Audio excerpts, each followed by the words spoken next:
Bonjour, je m'appelle Chris et je vais regarder le Chevrolet Equinox 2022, un modèle important, la catégorie des multisegments est le marché d'automobile le plus prisé de la classe moyenne.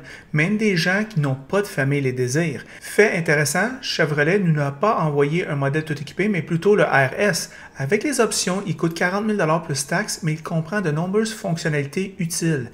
Ce testeur est une clinique à couvrir les points importants. Un extérieur un peu plus sportif que la moyenne, un intérieur spacieux, un moteur turbo 1.5 litres avec une boîte automatique 6 rapports qui fait 9.4 litres en ville et 8 litres sur l'autoroute avec l'importante traction intégrale. Il produit 170 chevaux et 203 livres de couple. Il peut remorquer 680 kg. C'est une recette standard pour la catégorie. Comme vous pouvez le voir, l'espace est abondant, le toit ouvrant est bienvenu et le langage de design est familier pour ceux d'entre vous qui connaissent GM. On pourrait dire qu'il s'agit d'un multisegment par excellence, où il se comporte au-dessus de la moyenne en termes de valeur, de technologie et d'apparence sportive. Ce véhicule n'a pas vraiment de faiblesse, la conduite est appropriée à la classe, l'économie de carburant, le confort, le remorquage, la technologie, tout va bien. Même s'il manque cette profonde spécialisation que certains de ses rivaux ont. Par exemple, Mazda avec ses intérieurs de pointe, Toyota avec sa fiabilité folle et Kia avec ses produits polyvalents solides. Néanmoins, Equinox est bien assemblé et à bon prix, ce qui est suffisant pour de nombreux acheteurs. Une note sur l'écran d'infodivertissement, il a de l'air petit, mais il est facile à utiliser. Il y a des fonctions pratiques comme la recharge sans fil et Alexa intégrée disponible. Nous nous dirigeons vers une voiture intelligente connectée à la maison intelligente. Par exemple, vous pouvez potentiellement demander à Alexa d'ouvrir la porte de garage. Voici nos impressions sur la route. Bonjour les amateurs de voitures, aujourd'hui avec Ross, on fait l'essai routier du Chevrolet Equinox 2022, une voiture qui est comme dans un segment le plus compétitif sur la planète, je pense. Ross, qu'est-ce que tu en penses de ce véhicule-là? Bien, troisième génération de Chevrolet Equinox. Pas de top safety pick selon les DHS. Fait que ça, faudra à la quatrième génération là, augmenter les standards de sécurité de ce point de vue-là. La braquette de prix de base, 28 843 à 37 638 Notre modèle, avec les options, incluant transport préparation, 40 588 Pas cher.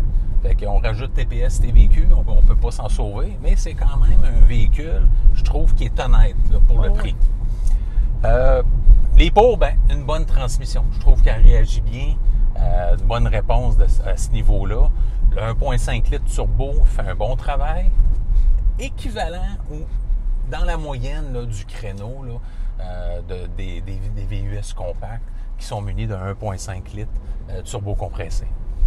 L'habitacle, quand même spacieux, à l'avant, à l'arrière, comme on est quand même de grandes personnes, à l'arrière, il y a suffisamment d'espace que très bien. Véhicule agile et bonne tenue de route également. Évidemment, bon système d'infodivertissement, comme je le disais, avec Apple CarPlay, Android Auto de série.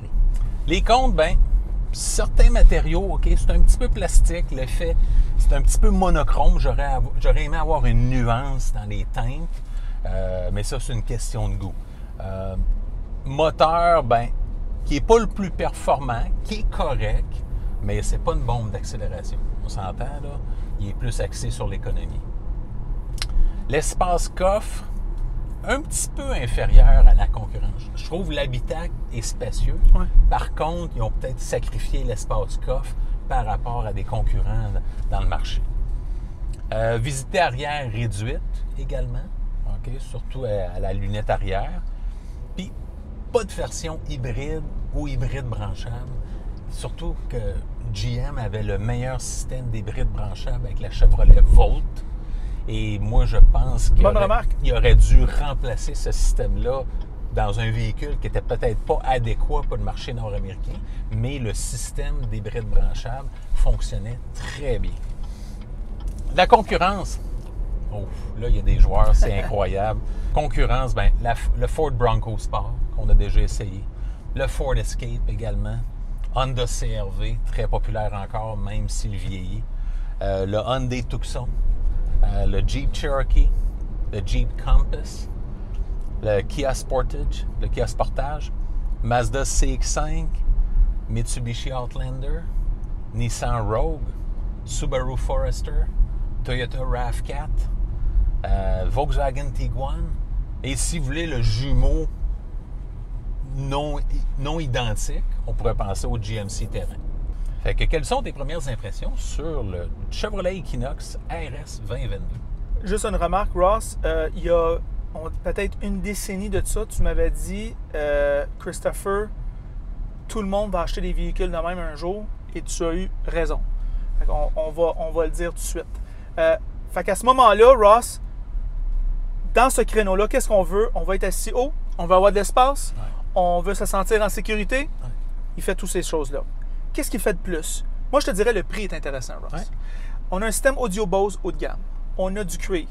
Pour 40 000 normalement, ses compétiteurs, c'est 43, 44, 45 000. Tout à fait. Sauve beaucoup d'argent, là. On a le gros toit panoramique. On a un volant gainé de cuir qui se prend bien en main. On a, excellente remarque tu fais à propos de la transmission, GM toujours été un peu un spécialiste de matcher la transmission au moteur, aux caractéristiques du moteur.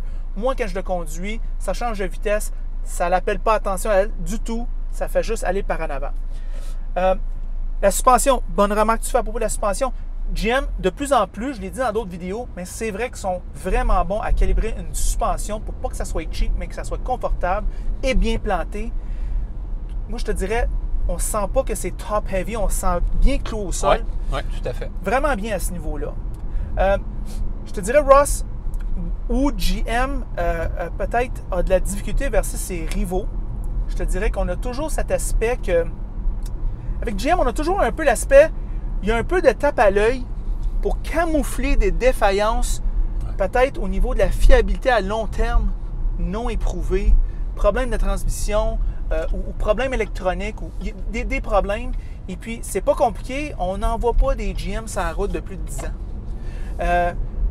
C'est peut-être ça qui me donne la peur un peu quand je rentre dans un GM. Je dis oui, ils sont bons, mais...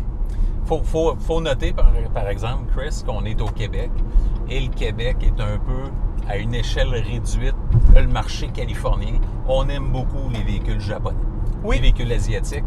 Si on allait en Ontario, à notre province voisine, il y en a plus. Il y a beaucoup plus de véhicules nord-américains. Dans l'Ouest canadien, encore plus. Ce qui fait que notre marché ne reflète pas tout à fait. Mais quand même, ils se vendent, c'est sûr, des gros vendeurs. RAV4, CR-V, CX-5, ce sont des gros vendeurs. Oui. Je te dirais, la location vient tamiser ce sentiment-là, parce que quand tu loues, tu es sa garantie, puis à la fin de la location, tu retournes les clés, puis tu en veux un autre. Exact. Alors, pour la location, moi, je trouve que c'est vraiment winner.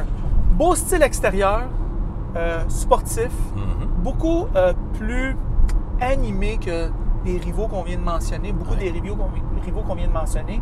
Moi, je dois dire exactement comme toi, moi, je vois ça 100% comme toi, une offre très honnête.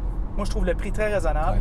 Autre chose, Ross, moi, je trouve que le 1.5 litres turbo, c'est le véhicule de notre époque, avec les prix d'essence qui sont fous.